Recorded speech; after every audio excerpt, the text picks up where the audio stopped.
कोई जरूरी नहीं कि लड़के किताबों के बीच अगर कोई चिट्ठी छुपाए तो वो किसी लड़की को लिखा लव लेटर ही होगा।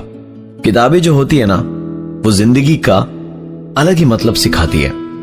किताबों की अपनी अलग दुनिया और अलग जबान होती है। कभी गए हैं आप इन किताबों की दुनिया में?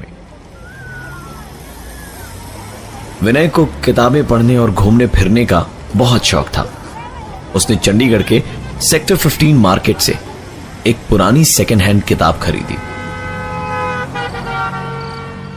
दिन भर का काम खत्म करने के बाद उसे रात 12 बजे के बाद ही वक्त मिला किताब को पढ़ने का।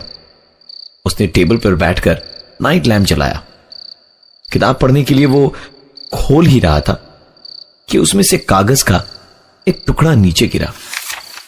विनय ने कागज का टुकड़ा उठाया तो देखा कि उसमें कुछ लिखा था। लैम्प की रोशनी में विनय ने उसे पढ़ना शुरू किया। मेरा नाम अमित है, मैं यहां दार्जिलिंग घूमने आया, पर पीक सीजन होने की वजह से किसी भी होटल में मुझे जगह नहीं मिली। टैक्सी ड्राइवर ने कहा कि आप यहां से 10 किलोमीटर नीचे चून भट्टी चले जाइए, वहां आपको लॉज जरूर मिल जाएगा। मकान नंबर 13 का कमरा नंबर 06 जो मुझे मिला। थोड़ा गंदा है पर रहने को जगह मिल गई, वो क्या कम है। आज मैं पूरी रात सोया नहीं। इसका कारण मेरे कमरे के बाहर में कुछ लोग बैठे बतौलेबाजी कर रहे थे। आज यहां मेरा चौथा दिन है, पर पिछले 2 दिनों में मेरे साथ जो हुआ उस पर यकीन करने को दिल नहीं कर रहा।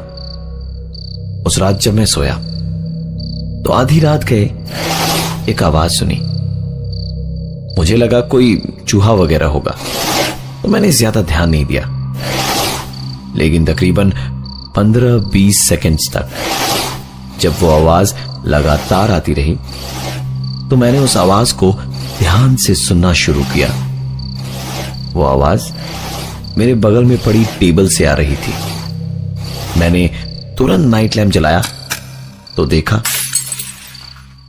जहां तक मुझे याद है मैंने पानी पीकर ग्लास टेबल के बीचों बीच रखी थी और लाइट जलाते वक्त मेरा हाथ भी ग्लास या टेबल से टकराया नहीं था। आखिरकार ये हुआ तो हुआ कैसे?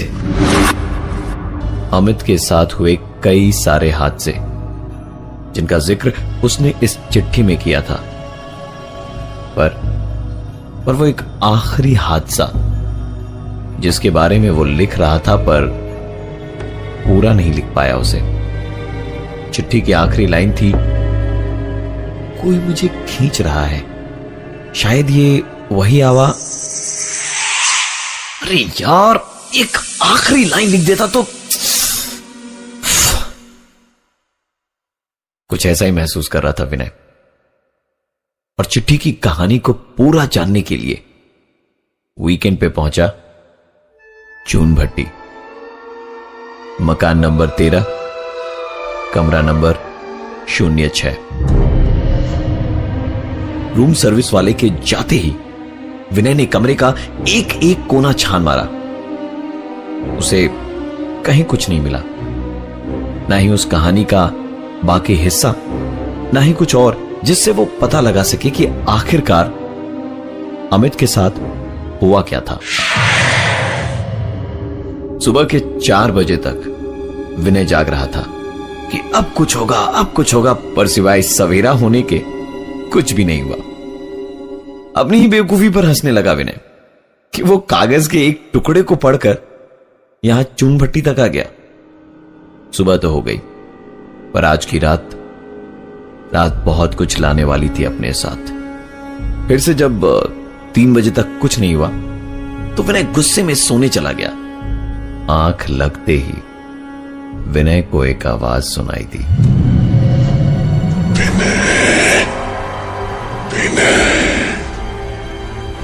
मैं अमित, तुम मुझे ही ढूंढने आए थे ना? प्लीज विनय, प्लीज मुझे बचाओ विनय, मुझे निकल दो यहां से जल्दी विनय।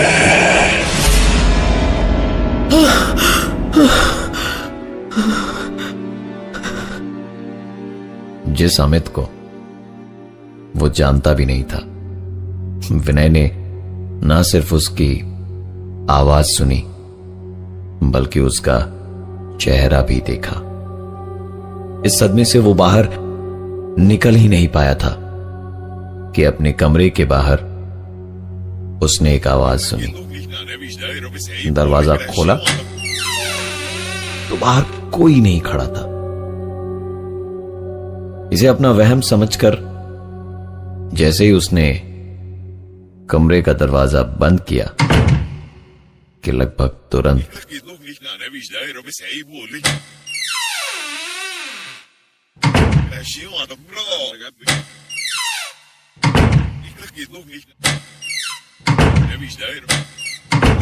इन आवाजों से डरकर विनय ने रात को ही अपना कमरा बदलवा लिया। कमरा नंबर 06 से उसे मिला अब कमरा नंबर 05। कमरा नंबर 05 में जाकर विनय ने ओढ़ने के लिए जैसे ही चद्दर तानी कि उस चद्दर के बीच में से कुछ गिरा। विनय ने उठाकर देखा तो वोटर आईडी कार्ड था और उस पर नाम लिखा था अमित सिंह। विनय को यकीन नहीं हो रहा था कि उसने सपने में जिस अमित को देखा वो यही अमित था। कुछ तो गड़बड़ जरूर थी इस लॉज में, जिसका विनय को पक्का यकीन हो गया था।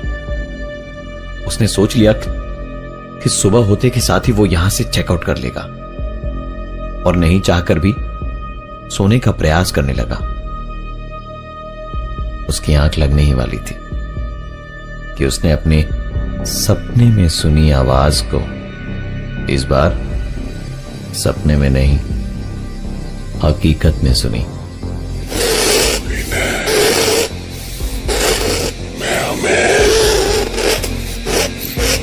मुझे ही ढूंढने आए थे ना।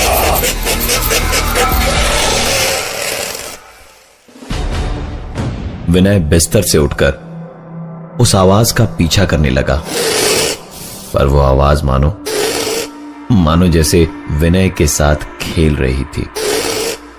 उस आवाज का पीछा करते हुए वो कमरे की बाईं तरफ जाता तो आवाज दाईं तरफ से आती और दाईं तरफ जाता तो आवाज बाईं तरफ से आती। विनय कुछ सोच समझ नहीं पा रहा था। सुबह तक क्या, वो अब इस कमरे में 2 मिनट भी नहीं रह सकता था। उसने हड़बड़ी में अपना सामान पैक किया और कमरे से निकलने के लिए जैसे ही दरवाजा खोला, दरवाजा बंद हो गया और साथ ही विनय भी। किसी के दीवार को खुरचने की आवाज आ रही थी। कमरे के अंदर किसी के लड़ने की आवाज आ रही थी और रह रहकर ग्लास फूटने और चम्मच के गिरने की भी आवाज आ रही थी। धीरे धीरे ये सारी आवाजें एक साथ मिलकर इतनी तेज हो गई कि विनय को अपने हाथों से कान बंद करने पड़े और वो चीखते हुए कहने लगा, बंद करो, बस करो, बहुत हो गया। करीबन 1 मिनट बाद जब उसने अपने कानों पर से हाथ हटाए और आंखें खोली तो वहां कोई आवाज नहीं थी। बस कमरे के अंदर एक गजब की ठंड थी। टेबल पर रखा कंबल जैसे ही विनय उठाने गया तो उस दीवार के पार से एक आवाज आई। विनय ने दीवार से अपना कान लगाया ताकि वो उस आवाज को साफ साफ सुन सके। दीवार पर कान लगाने से पता चला कि दीवार खुरचने की आवाज दीवार के उस पार से नहीं बल्कि दीवार के अंदर से ही आ रही थी।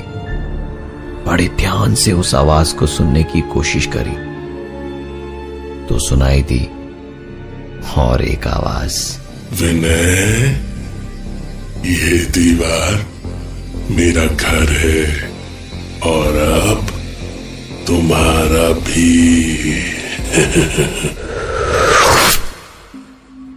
सर आपकी सर सर अमित को गायब हुए 6 महीने और विनय को गायब हुए 3 महीने हुए हैं।